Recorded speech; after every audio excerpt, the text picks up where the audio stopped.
YouTube, Wolf Force here with a very bad hair day. So I've been spending a lot of time over on TikTok, and there's one user I follow, Dearly Departed, who recently has been getting some less than positive feedback on their pony that they have. They have a couple of baby animals in their collection, and so do I. So I figured, let's talk about babies today. Where do babies come from? Baby animals for taxidermy, that is. So long and short, nobody's out there, okay, not true.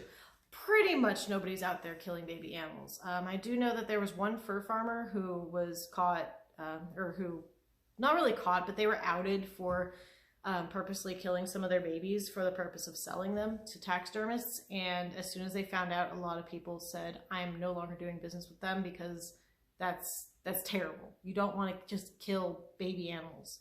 So let's talk about fur farms, breeding operations, anywhere you're getting these domestic ones. So if you've ever bred animals, you know that sometimes babies die. Maybe the mother kills them, maybe their siblings outcompete them, they don't get enough food, maybe they're born with they're born with defects, they're born with something wrong with them that just makes them incompatible with life. Maybe they don't feed for some reason, maybe they get out of their nest and they get exposed to the elements, maybe they get sick, whatever it is, something happens. And it's unfortunate, and you know, when you're farming for any reason, you don't want those deaths. When you're raising baby animals for any reason, really, you don't want any babies to die. But it happens. You can even have everything going right, and some babies just fail to thrive. Shit happens, you know? So a lot of times if you see a domestic animal, so like that pony I was mentioning, or this fur farm baby fox, you're witnessing a tragedy. You're witnessing just a baby that failed to thrive. Because let's think about this for a minute. If you have a baby fox like this, who has, you know, bare patches on the belly, they have this fur you can't really do anything with, they have really paper thin leather that's very hard to tan and very, very difficult to work with. It tears like tissue. That's not going to get you much money. Whereas you can raise them to become a beautiful adult who, you know, this pelt would be a little less valuable on the fur market because it's hard to match, you know, asymmetrical and unique designs like this. Markings. Sorry, I don't know where my brain's at. Brain's on art, but this is a calico fox, very valuable for people like, you know, pelt collectors or taxidermists or whoever, people who want that unique, you know, the spots and everything. I mean, not saying this wouldn't sell in the fur market for coats or something, but it's just harder to match to make a garment with.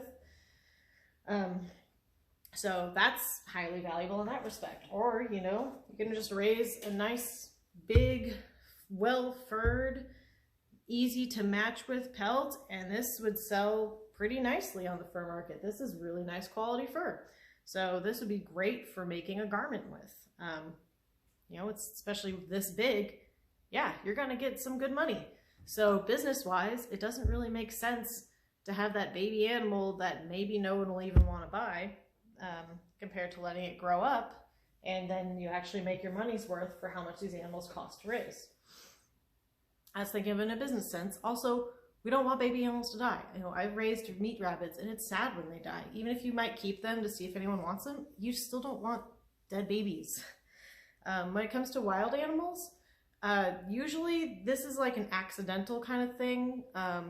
You know, maybe they were trying to catch a problem animal and they killed it and turns out it had babies, or maybe they accidentally did get a baby in a trap. The thing is, I actually have no idea how that happens because when it comes to trapping and hunting, there are seasons that you are able to trap and hunt in, and the reason that there's seasons is because they don't want you to catch the babies. They want the babies to become the next generation. So unless we're talking about a pest, which unfortunately for coyotes here, they're seen as pests, it has defined seasons because they want to make sure enough of them survive for the next year for either continuing the population or being next year's game animals, honestly. Our country here in the US gets money for wildlife and habitat conservation and restoration from our hunters. So sad facts of life, killing the animals helps pay to save them. So until the systems change. So, you know, like right now it's January, and here in Nevada it's coyote breeding season. Everyone's warned that coyotes are a little more aggressive than usual.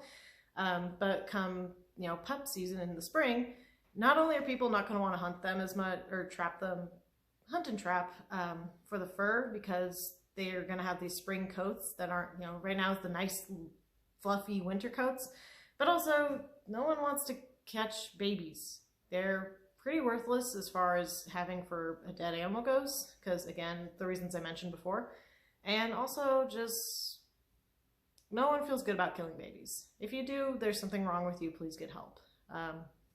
So hunting seasons are designed so that when the animals have their babies, nobody's killing them. So we don't leave orphans. So that's basically where baby animals come from when it comes to taxidermy or other oddities. They're usually, you're looking at a sad, unfortunate event that happened, and that's what led to getting that collection piece. So I hope this was informative. Sorry it's depressing because we're talking about dead babies. Have a great day, everyone, and the more you know.